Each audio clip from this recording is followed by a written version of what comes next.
এই মুহূৰ্তত আহি পৰিছে এটা খুবেই ভয়ংকৰ খবৰ। এক নৃশংস হত্যাকাণ্ডই জোকাৰি গৈছে সমগ্ৰ দেশ।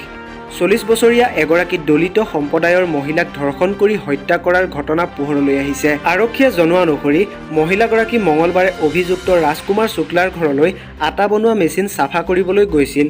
অলপ পাছত যেতিয়া মহিলাগৰাকীৰ কন্যা সেই ঘৰলৈ গৈছিল তেতিয়া বন্ধ কোঠাৰ ভিতৰৰ পৰা মাতৃৰ চিঞৰ শুনিবলৈ পাইছিল। তাৰ কিছু সময় পাছতে যুৱতীগৰাকীয়ে দুৱাৰখন খোলা দেখে আৰু ভিতৰত মাতৃৰ মৃতদেহ 3 টুকুৰাকৈ কাটি থোৱা দেখা পাইছিল আৰু লগে লগে যুৱতীগৰাকীয়ে আৰক্ষীক খবৰ দিয়ে।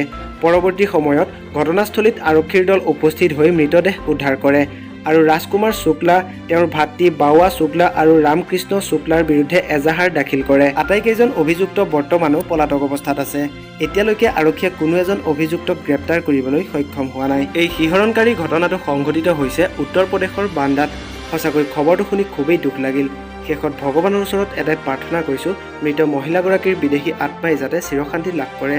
আজিৰ ভিডিঅ'টো ইমানে আছিলে। এই চেনেলৰ খবৰসমূহ নিতৌ পাই থাকিবৰ বাবে চেনেলটো ছাবস্ক্ৰাইব কৰি কাষত থকা বেল আইকনটো প্ৰেছ কৰি ল'ব। ভিডিঅ'টো শেষলৈ চোৱাৰ বাবে ধন্যবাদ।